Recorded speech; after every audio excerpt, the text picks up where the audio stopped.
दोस्तों, हम अपने जीवन में हमेशा अपने मन को लेकर परेशान रहते हैं। हम ये सोचते हैं कि हमारा मन भला शांत कैसे होगा। हमारे मन में तो तरह तरह के विचार चल रहे हैं। हम काम कुछ और करना चाहते हैं, लेकिन हमारा मन हमसे कुछ और ही काम करवा लेता है।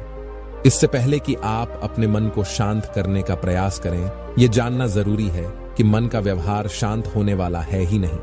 अगर मन शांत होने वाला हो सकता तो इस दुनिया में सभी के मन शांत हो गए होते और हर कोई अपना जीवन सुखी सुखी बिता रहा होता। फिर ना तो कोई हंगामा होता और ना ही किसी तरह की कोई तकलीफ। सभी का जीवन खुशी खुशी बीत रहा होता। फिर ना तो आप और ना ही मैं पैसे कमाने के पीछे भाग रहे होते। समस्या तो यह है कि हम ज्यादा से ज्यादा चीजें इकट्ठा करना चाहते हैं, क्योंकि हमें लगता है कि हमारे पास जितनी ज्यादा चीजें होंगी हम उतना ही सुखी रहेंगे। लेकिन वास्तविकता तो यही है कि बाहर की किसी भी चीज में कोई सुख नहीं है और ना ही उनमें कोई दुख है। और यही कारण है कि जब हम किसी चीज के पीछे भाग रहे होते हैं, जब हम कोई चीज पाना चाहते हैं, तो उसे पाकर हमें पल भर के लिए खुशी तो मिलती है, लेकिन बाद में हम उस खुशी का एहसास नहीं कर पाते। वह खुशी दुख में परिवर्तित हो जाती है। और इसी प्रकार से हम एक चीज से दूसरी चीज, दूसरी से तीसरी चीज के पीछे लगातार भागते रहते हैं, क्योंकि हमें ऐसा ही लगता है कि यदि हम वह चीज पा लेंगे तो हम सुखी हो जाएंगे। लेकिन वास्तविकता में वही सुख हमारे दुख का कारण बन जाता है, जिस कारण हमारा मन बेचैन रहने लगता है। हम उस चीज को पाने के लिए तरह तरह के उपाय करते हैं, जिस कारण हमारा मन और भी बेचैन होने लगता है। और यह बेचैनी धीरे धीरे चिंता का रूप ले लेती है और हमारा मन पूरी तरह से अशांत हो जाता है। हमें कुछ भी अच्छा नहीं लगता। हमें लगता है कि जो कुछ हमने मांगा था उसका उल्टा हो रहा है। सब कुछ हमारे विपरीत जा रहा है। और फिर हम अपने मन को शांत करने के लिए ध्यान करना शुरू करते हैं, क्योंकि एक ध्यान ही वह मार्ग है जो हमें ज्ञान की ओर ले जाता है। वह हमें यह बताता है कि बाहर किसी भी चीज में कोई सुख नहीं है और ना ही दुख है। दुख और सुख तो हमारे मन का भ्रम है। यह हमारे मन की एक उपज है, जिसके लालच में हमारा मन हमें यहां वहां भगाता रहता है। जैसे कि महीनों से भूखे एक भिखारी को अगर एक सूखी रोटी भी मिल जाए तो वह उसके लिए सुख है, वह उसके लिए अमृत है। और ठीक उसी के विपरीत यदि किसी धनवान के घर पर 56 प्रकार के भोग भी बन जा, तब भी वह उसे खाकर तो दुखी ही रहेगा। यह तो उनकी मनस्त पर निर्भर करता है। इसे और अच्छे से समझने के लिए आज की जो कहानी मैं आपको सुनाने जा रहा हूं, इस कहानी के माध्यम से आप यह समझ पाएंगे कि हमारे मन की स्थिति क्या है और हम इसे कैसे नियंत्रित कर सकते हैं। तो चलिए कहानी को शुरू करते हैं। एक समय की बात है, एक गांव में एक युवक रहता था जिसका मन बहुत ही अशांत रहता था। वह हमेशा तनाव में रहता। वह अपने मन को शांत करना चाहता था, लेकिन उसे कोई भी उपाय नजर नहीं आ रहे थे। उसके जीवन में कई प्रकार के दुख थे, जिनके कारण वह हमेशा तकलीफ में रहता, तनाव में रहता। एक दिन उसे पता चला कि उसके गांव में एक बौद्ध भिक्षु आए हुए हैं जो सभी को दुख और सुख पर उपदेश दे रहे हैं। वह युवक तुरंत ही घर से निकला और उनके आश्रम जा पहुंचा। वहां पर पहुंचने के बाद उस युवक ने देखा कि वह बौद्ध भिक्षु सभी गांव वालों को उपदेश दे रहे थे। बौद्ध भिक्षु कह रहे थे कि सभी के जीवन में कोई न कोई सुख और दुख तो आता ही रहता है, जिस कारण हमारा मन बहुत अशांत रहता है। और एक अशांत मन इस दुनिया का कोई भी सुख नहीं ले सकता। फिर चाहे उसे पूरी दुनिया की धन दौलत ही क्यों ना मिल जाए, वह उसे पाकर भी दुखी ही रहेगा। परंतु जिस व्यक्ति का मन शांत है, उसके पास चाहे कुछ भी हो या ना हो, वह हर छोटे पल का आनंद ले सकता है। वह हर पल को खुशी खुशी जी सकता है। इस दुनिया का और इस जीवन का परम सुख भी प्राप्त कर सकता है। इतना कहकर उन बौद्ध भिक्षु ने अपना प्रवचन समाप्त कर दिया और वापस आश्रम की ओर लौट गए। युवक भी उनके पीछे पीछे आश्रम पहुंच गया और इस युवक ने उन बौद्ध भिक्षु से कहा, हे गुरुवर, अभी कुछ देर पहले आप उपदेश दे रहे थे कि एक शांत मन हर पल का आनंद ले पाता है, हर पल को सुखी सुखी जी पाता है। लेकिन इस दुनिया में सभी के पास मन है और सभी के मन अशांत है। तो ऐसे में भला अपने जीवन को कोई सुखी कैसे जी सकता? इस दुनिया में शांत मन किसी के पास नहीं। मेरे पास भी एक ही मन है और वह भी शांत नहीं है। गुरुवर, क्या आप बता सकते हैं कि मैं अपने इस मन को कैसे शांत करूं? तभी बौद्ध भिक्षु ने उस युवक को ध्यान के बारे में समझाया, ध्यान के फायदे बताए और उसे कहा, बेटा ध्यान करने से हमारा मन शांत हो जाता है। हम विचारों के दलदल से बाहर आने लगते हैं और इस कारण हमारे जीवन में सुख उत्पन्न होने लगता है। यदि तुम भी अपने जीवन में सुखी होना चाहते हो, अपने मन के इन विचारों के दलदल से बाहर निकलना चाहते हो, तो तुम्हें ध्यान करना चाहिए। तुम्हें ध्यान का अभ्यास करना चाहिए, क्योंकि यही वह मार्ग है जो तुम्हारे मन को शांत कर सकता है और तुम्हें सही राह पर ला सकता है। उस युवक ने उन बौद्ध भिक्षु की बात मान ली। उस युवक ने उन बौद्ध भिक्षु को प्रणाम किया और वापस घर चला गया। घर पहुंचने के बाद उसने ध्यान करना शुरू किया। वह रात भर ध्यान करता रहा, लेकिन उससे उसे कोई लाभ नहीं हुआ। इस कारण वह अगली सुबह फिर से उन बौद्ध भिक्षु के पास पहुंचा और उन बौद्ध भिक्षु से कहता है, गुरुवर, आपके कहे अनुसार मैंने रात भर ध्यान किया है, लेकिन उससे मुझे कोई लाभ नहीं हुआ। मेरा मन तो अभी भी अशांत है। आप तो कह रहे थे कि ध्यान करने से हमारा मन शांत हो जाता है। तभी वह बौद्ध भिक्षु उस युवा से कहते हैं, ध्यान कोई एक बार करने की चीज नहीं है, यह तो अभ्यास है और धीरे धीरे समय के साथ मन शांत होता जाएगा। इस पर वह युवक कहता है, हे गुरुवर, मेरे पास इतना समय नहीं है। मुझे कोई ऐसा मार्ग बताइए जिससे जल्दी जल्दी मेरा मन शांत हो जाए और मैं खुशी खुशी अपना जीवन जीने लग जाऊं। ऐसे तो मेरा बहुत समय बर्बाद हो जाएगा। मुझे कुछ ऐसा बताइए गुरुदेव, जिससे मेरा मन आज के आज और अभी शांत हो जाए, जिससे मैं सुख की अनुभूति कर पाऊं, मुझे सुकून मिले। उस युवक की यह बात सुनकर बौद्ध भिक्षु मुस्कुराने लगे। उन्होंने उस युवक से कहा, बेटा, मेरे पास तुम्हारे लिए कुछ ऐसा है जिससे तुम्हारा मन अभी के अभी शांत हो जाएगा। इतना कहकर वह बौद्ध भिक्षु अपने आश्रम में गए और अंदर से एक घड़ा लेकर आए और उस युवक को थमा हुए कहते हैं, जाओ और पास की बह रही उस नदी से इस घड़े में पानी भरकर लाओ। उन बौद्ध भिक्षु के इतना कहने के बाद उस युवक ने वह घड़ा हाथ में ले लिया और नदी की तरफ जाने लगा। उसके बाद मन ही मन सोच रहा था कि लगता है यह गुरु पागल है, इन्हें कुछ नहीं पता। भला यह घड़ा मेरे जीवन में शांति कैसे ला सकता है, यह मेरे मय मन को शांत कैसे कर सकता है। लेकिन उसके पास और कोई रास्ता नहीं था, जिस कारण उसने घड़ा लिया और पास वाली नदी के पास पहुंच गया।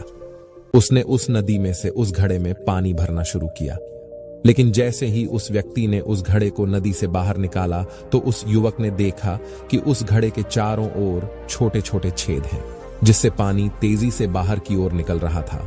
उसने लगातार कई बार प्रयास किए, लेकिन काफी बार कोशिश करने के बाद भी वह उस घड़े को पूरा नहीं भर पाया और थक हार कर उन बौद्ध भिक्षु के पास वापस लौटा और क्रोधित होकर कहता है, गुरुवर, आपने यह कैसा घड़ा दिया है? इसके चारों तरफ तो छेद है, भला मैं इसमें पानी कैसे भर कर ला सकता हूं? जब भी मैं पानी भरता हूं, इस घड़े के छेद से सारे पानी बाहर निकल जाते हैं। इस घड़े को मैं पूरा नहीं भर सकता। तभी वह बौद्ध भिक्षु उस युवक को शांत कराते हुए कहते हैं, बेटा शांत हो जाओ, तुम्हें तुम्हारे प्रश्न का जवाब ही तो दे रहा हूं, और यदि तुम क्रोधित अवस्था में इस जवाब को सुनोगे तो इसे समझना तुम्हारे लिए मुश्किल हो जाएगा। इसलिए शांत हो जाओ और मेरी बात समझने का प्रयास करो। ये जो घड़ा मैंने तुम्हें दिया है, इसे अपना मन समझो, और मन केवल दो ही प्रकार से शांत हो सकता है। पहला यह कि तुम उसे लबालब पूरा भर दो और उसमें कुछ भी और आने जाने की जगह ना बचे। क्या तुम इस घड़े को इस प्रकार भर सकते हो? इस पर वह युवक कहता है, हे गुरुवर, मैं इस घड़े को लबालब नहीं भर सकता, क्योंकि जब भी मैं इसमें पानी भरता हूं, सारा पानी तो छेद से बाहर निकल जाता है। तभी वह बौद्ध भिक्षु उस युवक से कहते हैं, ठीक इसी तरह हम भी अपने मन को कभी नहीं भर सकते। हम जितना इसमें डालते जाएंगे, वह सब कुछ हमारे शरीर के द्वारा बाहर आता रहेगा, फिर चाहे वह क्रोध हो, प्रेम हो या फिर दया। हम जो भी अपने अंदर आने देते हैं, वही हमारे अंदर से बाहर भी आता है। और इसीलिए मैंने तुम्हें छेद वाला घड़ा दिया, क्योंकि यह हमारी मन के जैसा ही है। और जब हम इस मन को बस भरना चाहते हैं, तब तुम अपना समय बेकार कर रहे हो। क्या तुम्हें एक पल के लिए भी यह नहीं सोचा कि इसी प्रकार तो तुम अपने मन को भरने में भी लगे हुए हो? क्या इससे तुम्हारा समय बर्बाद नहीं हो रहा? क्या इससे तुम्हारा जीवन बर्बाद नहीं हो रहा? क्योंकि जिस भी चीज से तुम अपने मन को भरोगे, वह तो बाहर निकल ही जाएगी। उस युवक को अपनी गलती का एहसास हुआ वह तुरंत उन बौद्ध के चरणों में गिर गया और उन बौद्ध भिक्षु से कहता है, गुरुवर, आपने सच कहा। मैंने कभी भी इसके बारे में नहीं सोचा कि मैं अपना जीवन अपने आप ही बर्बाद कर रहा था। ठीक है, मैं तो इस बात से अनजान था, लेकिन आज आपने मेरी आंखें खोल दी। परंतु गुरुवर, अगर यह मन को पूरी तरह भरने का पहला तरीका मन को शांत नहीं कर सकता, तो मन को शांत करने का दूसरा तरीका कौन सा है?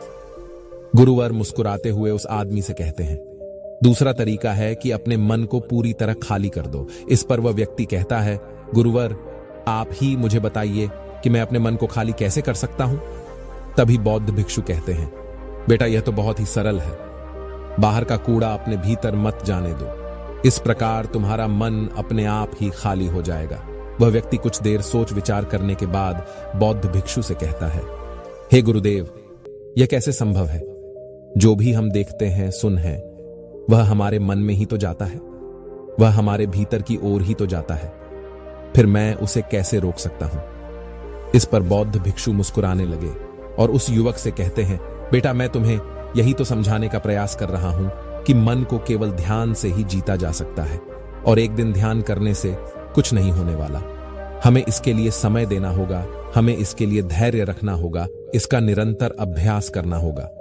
आगे बौद्ध भिक्षु उस युवा से कहते हैं, बेटा, क्या तुम्हें प्यास लगी है? युवक कहता है, हां गुरुवर, मुझे बहुत जोरों की प्यास लगी है। इस पर उन बौद्ध भिक्षु ने उस युवक को पानी पिलाया और कहा, यह लो, पानी पी लो, इससे तुम्हारी प्यास बुझ जाएगी। लेकिन मुझे एक बात बताओ, क्या आज पानी पी लेने से फिर तुम्हें कभी प्यास नहीं लगेगी? तुम कभी फिर मुझसे पानी नहीं मांगोगे? इस पर वह युवक कहता है, गुरुवर, आप कैसी बातें कर रहे हैं? पानी तो हमारे जीवन का एक हिस्सा है, इसके बिना तो हम मर जाएंगे। और आप कह रहे हैं कि आज पानी पी लो और उसके बाद मैं कभी पानी ना पीऊं। यह भला कैसे संभव है? प्यास तो हमें रोज आती है और हम रोज पानी पीते हैं, इसके बिना तो हम मर जाएंगे। तभी बौद्ध भिक्षु मुस्कुराते हुए उस युवक से कहते हैं, ठीक इसी प्रकार एक दिन के ध्यान से हमारा मन शांत नहीं हो सकता। उसे भी रोज भूख लगती है और उसे रोज रोज हमें आहार भी देना पड़ता है, उसे भी रोज पानी पीने की जरूरत पड़ती है और ठीक उसी प्रकार हमें हर दिन ध्यान करने की भी जरूरत पड़ती है। और जब हम निरंतर ध्यान करते हैं, इसका अभ्यास करते हैं, तो देखते ही देखते हमारे मन की भूख शांत होने लगती है और एक समय पर हमारा मन सारे विचार उत्पन्न करना बंद कर देता है। तब वह बाहर से कुछ भी ग्रहण नहीं कर पाता और जो कोई भी विचार हमारे भीतर है, वह सारे विचार देखते ही देखते समाप्त हो जाते हैं और इसी प्रकार धीरे धीरे हमारा मन शांत होने लगता है। आगे वह बौद्ध भिक्षु उस युवक से कहते हैं, बेटा, तुम ही तो कह रहे थे कि तुमने रात भर ध्यान किया है, लेकिन उसके बाद भी तुम्हारा मन शांत नहीं हो रहा। बेटा, तुम चाहो तो 1 घंटे के लिए ध्यान कर सकते हो, चाहो तो पूरा दिन भर तुम ध्यान करो, लेकिन इसका लाभ भी तुम्हें उतना ही मिलेगा। अर्थात मान लो तुम 1 दिन के लिए ध्यान करते हो तो इससे तुम्हारे मन को भी शांति केवल कुछ समय के लिए ही मिलेगी। यह हो सकता है कि वह 1 घंटे के लिए शांत रहे या फिर केवल कुछ क्षणों के लिए, लेकिन वह शांत अवश्य होगा। लेकिन जैसे ही उसे फिर से भूख लगेगी, वह फिर से अशांत हो जाएगा और फिर से यहां वहां भागने लगेगा और वह अपने विचारों की तलाश में आगे बढ़ेगा, क्योंकि उसे भी तो भूख लगी है, उसे भी तो खाना चाहिए, उसे भी तो पानी चाहिए। जैसे कि जब तुम्हें भूख लगती है, तुम अशांत हो जाते हो क्योंकि तुम्हें भोजन चाहिए, पानी चाहिए, ताकि तुम अपने पेट की भूख को मिटा सके और तुम्हें शांति मिले। इस पर वह युवक कहता है, आप सत्य कहते, मैं ही गलत था, मेरी ही गलती है। मैं अपने मन को अवश्य शांत करके रहूंगा, फिर चाहे इसके लिए मुझे कितना भी समय क्यों ना लग जाए, मैं भी उस सुख को प्राप्त करके ही रहूंगा। मैं इस खाली घड़े में पानी भरकर अपने जीवन को बर्बाद नहीं करना चाहता। मैं अपने मन को शांत करके ही रहूंगा, मैं अपने मन को पूरी तरह से खाली कर दूंगा। इतना कहकर उस युवक ने उन बौद्ध भिक्षुओं को प्रणाम किया और वापस अपने घर की ओर लौट गया। दोस्तों, हम लोगों के जीवन में भी कई प्रकार की समस्याएं हैं और हम उन समस्याओं का समाधान करना चाहते हैं और अंत में हमें जो मार्ग मिलता है वह ध्यान है। हम ध्यान तो करना चाहते हैं, लेकिन हम उसके परिणाम को तुरंत पाना चाहते हैं। जब हम शुरू में ध्यान करते हैं तो हमें उसका कुछ भी लाभ नहीं मिलता और हमें लगता है कि यह व्यर्थ है, इससे हमें कोई भी फायदा नहीं होने वाला, क्योंकि हमें तो सब कुछ जल्दी जल्दी चाहिए। लेकिन वास्तविकता तो यही है कि ध्यान सब्र और समय मांगता है और साथ ही उसे शांति भी चाहिए। परंतु हम इतने अशांत हैं कि हमारे भीतर यह तीनों चीजें नहीं हैं। इसीलिए अपने भीतर धैर्य पैदा करें। जब आपके भीतर धैर्य पैदा होगा तभी आप सब्र, समय और शांति के महत्व को समझ पाएंगे और फिर आपका समय चाहे कैसा भी क्यों ना चल रहा हो, आप हर समय खुश रहना सीख जाएंगे। अगर आपका मन अशांत है तो यह किसी और के हाथों में नहीं है कि वह आपके मन को शांत कर सके। यह तो आपके हाथों में है कि आप अपने मन को किस प्रकार और कितनी देर तक के लिए शांत कर सकते हैं। तो दोस्तों, आशा करता हूं कि वीडियो आप लोगों को अच्छा लगा होगा। देखने के लिए धन्यवाद।